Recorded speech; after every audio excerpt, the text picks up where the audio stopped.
الحمدللہ رب العالمین والصلاة والسلام علی سید المرسلین اما بعد۔ ایک بھائی سوال کرتے ہیں کہ اگر کوئی دوران عمرہ صفا مروہ کی سعی طواف سے پہلے کر لیتا ہے تو کیا اس کا عمرہ درست شمار کیا جائے گا یا اس پہ واجب ہوگا کہ طواف کے بعد صفا مروہ کی سعی دوبارہ کرے؟ تو گزارش یہ ہے کہ سنت طریقہ یہی ہے، افضل یہی ہے کہ حج اور عمرے دونوں میں طواف پہلے ہو، صفا مروہ کی سعی بعد میں ہو۔ لیکن اگر کوئی حج میں صفا مروہ کی سعی طواف سے پہلے کر لیتا ہے تو انشاءاللہ اس کا یہ عمل درست قرار پائے گا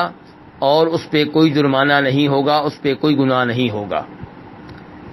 جہاں تک تعلق ہے عمرے کا، تو عمرے میں ہر ممکن یہی کوشش ہونی چاہیے کہ پہلے طواف ہو، بعد میں صفا مروہ کی سعی ہو۔ لیکن اگر کوئی بھول کر یا لاعلمی کی وجہ سے دوران عمرہ صفا مروہ کی سعی پہلے کرتا ہے، طواف بعد میں کرتا ہے، تو اس کے بارے میں کیا حکم ہوگا؟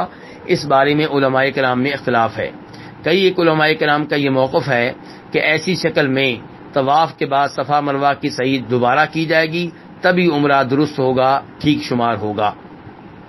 اور کچھ علماء کرام کا یہ موقف ہے کہ حج کی طرح عمرے میں بھی اگر کوئی صفا مروہ کی سعی بھول کر یا علمی کی وجہ سے طواف سے پہلے کر لیتا ہے تو اس کا عمرہ ٹھیک کر پائے گا اور اس پہ یہ واجب نہیں ہوگا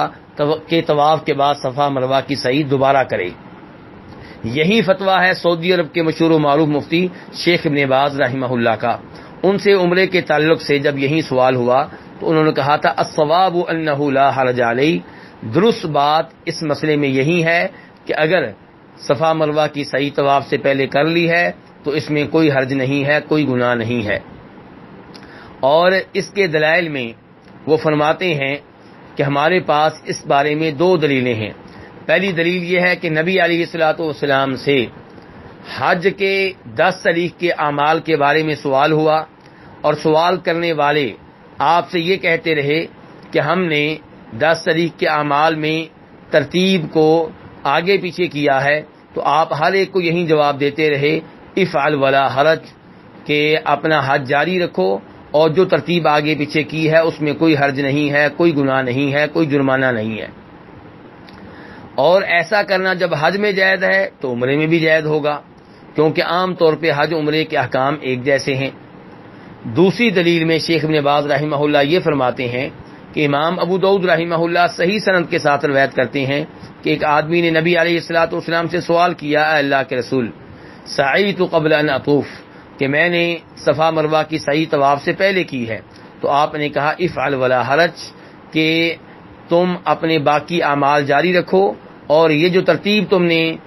آگے پیچھے کی ہے کہ طواف سے پہلے صفا مروہ کی سعی کر لی ہے، اس میں کوئی حرج نہیں ہے۔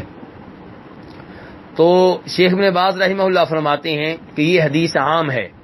تو یہ حدیث جیسے حج کے بارے میں ہے ایسے ہی عمرے کے بارے میں بھی ہے۔ تو اس حدیث سے پتہ چلا کہ اگر عمرے میں بھی صفا مروہ کی سعی طواف سے پہلے کر لی جائے تو اس میں کوئی حرج نہیں ہے۔ واللہ تعالی اعلم۔